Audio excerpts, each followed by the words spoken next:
Well, Debbie, you know, you guys are going back to Australia, Yes. and we're going to be sad to see you go. You know, We've definitely got mixed feelings. I'm sure you do. You came here in a wheelchair, I guess, what, November? Yes, November. And you're out of the wheelchair. That's good. It is. You were in a wheelchair for about a year, I think, right? About 2. Was it 2 years? Yeah. Yeah. Boy, that's a scary thing, you know. When my daughter was 13, she went from doing pull-ups, push-ups, and playing sports to just couldn't do anything. And that's about when your symptoms started, wasn't it? About age 13? Yeah, 12, 13, yep. That's when it all started. It's a scary thing for you guys, and it's a scary thing for us parents, isn't it? Oh, that's one of the reasons that clicked it over for us to come here. Oh, really? You're a doctor and a dad. Yeah, well, that's... you know, with the passions, like, yeah. That's interesting. Well, you know, it's true. It is what gave me the passion. I stayed out of it for 2 years.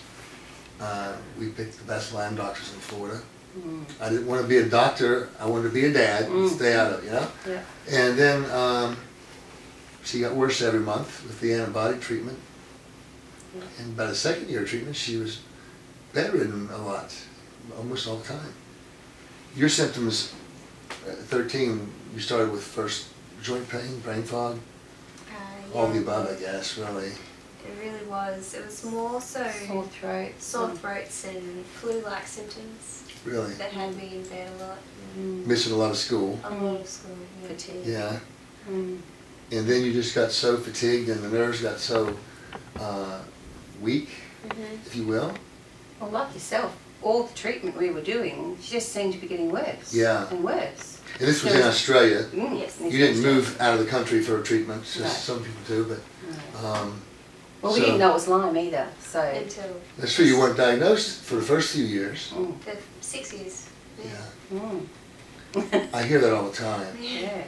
So... In fact, my daughter was diagnosed by local doctors with growing pains. And you know, you believe the doctors, you want to...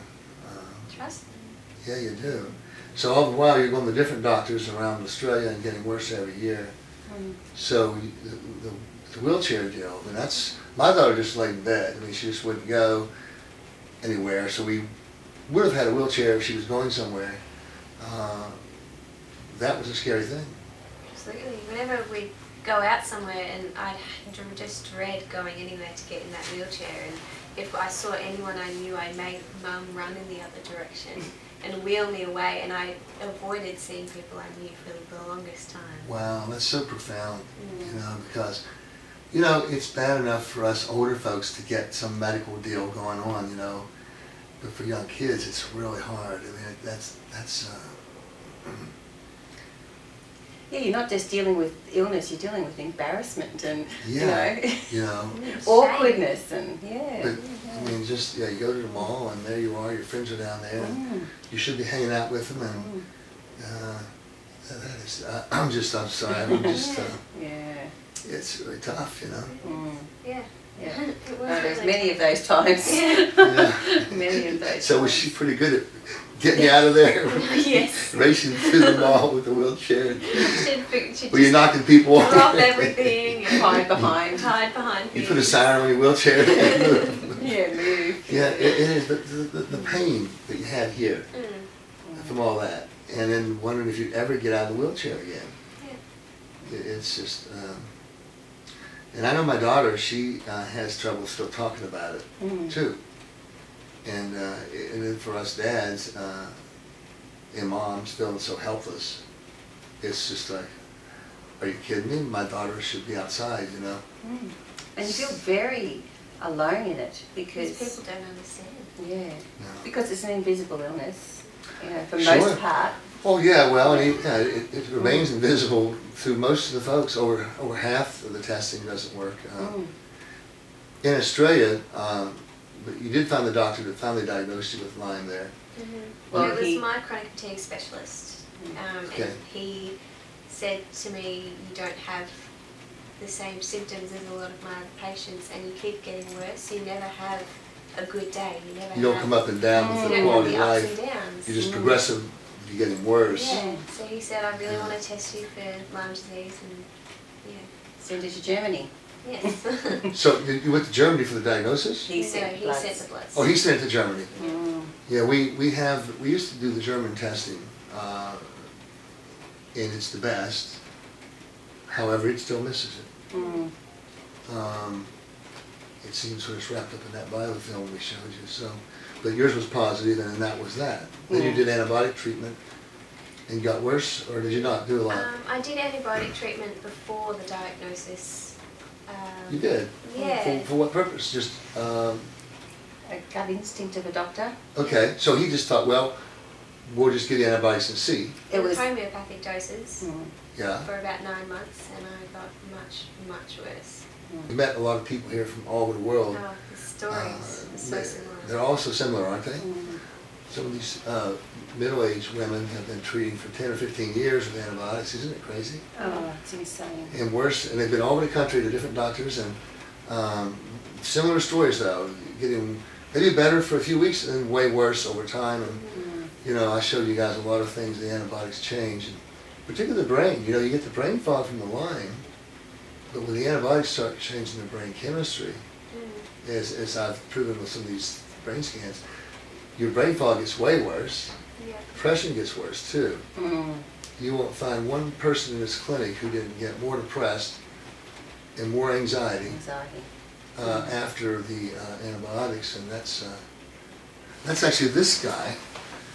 Remember that? See, I'm going to make you go to medical school now. Yeah. You know, you learn a lot of good science here, huh? Absolutely. This worry center kicks up so much from the change to brain chemistry. Normal, calm and cool versus severely overactive, and you know, you see people start biting their fingernails and picking their fingers, and just the worry syndrome is terrible, isn't it? Yeah, that was one of my worst symptoms, I think, the anxiety.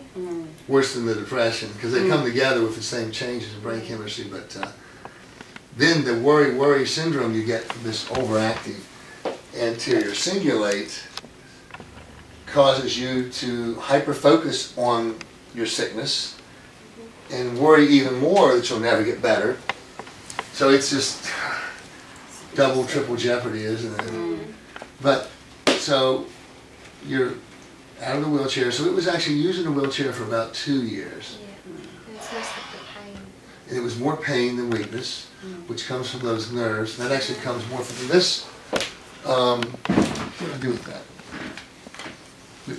That actually comes more, as we taught you, from the myelin being inflamed. And that pain is so intense. The nerves get weaker because the electricity doesn't go forward well. Remember I talked about the electromagnetic field changes when those toxins move in there. But the pain is sometimes severe. Was it mostly lower legs, lower, or was it all over? It was from my hips down. My hips were the main problem, and then it went all the way down. My legs. For some reason, the neuropathy or neuropathic pain tends to hit the lower extremities more, and I'm not sure why it should, but it tends to be the symptoms. Maybe it has to do with weight bearing, I don't know. But at any rate, so your plans now, you go back to Australia? Yes. And, well, I'm just so happy for you. You know, when you guys roll in here in these wheelchairs, and I think there's around 10 people in wheelchairs now, you always have a fear in the back of your mind that, well, geez, will we really get them out of that wheelchair?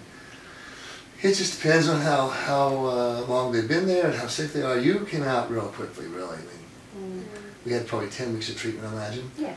2 weeks in the middle of Christmas, so that's really nice. You're more like a Kamea situation, it seems. And it was hard. It's hard, isn't it? Really hard. Killing these bugs is no fun. Yeah, and you get so used to being in a pattern of just getting in the chair, and it's part of the way your brain's working. You're like, well, that's what I do now. But you have to break that as well as killing all these bugs. You do. And you have to, and I encourage people to try to do exercises while they're here, even if they don't feel like it. You just have to, you have to push yourself. Were you athletic before? Yeah, Soccer or various things? I was a runner. That's what you said, you were a runner. Yeah. So she had a coach. Wow, so you were a serious runner. No kidding. So you're excited to get back to that. Yes. Very much so. Wow. Well, that is really exciting. You guys, you're such a blessing. You've just been a treat for us. And, right back at you. This place has been a blessing. It's like a family. That's what I wrote on the card. I said you gave us a family while we were here for the time. So yeah, it's beautiful. It is like a family, and I love it when all my families come together for each other and support each other and encourage each other. And then when you guys leave, it's sad for us. I mean, it's terrible. I didn't expect it to happen. Yeah, we've already been soaking up the tears this morning. Well, everybody's going to miss you. Stay in touch with us. Yeah, and have a great trip back to Australia. Thank you. And just full speed, huh? I'm excited. Well, take care. God bless you guys. Thank you doesn't seem quite enough. Yeah. It's the only words we have, isn't it? What else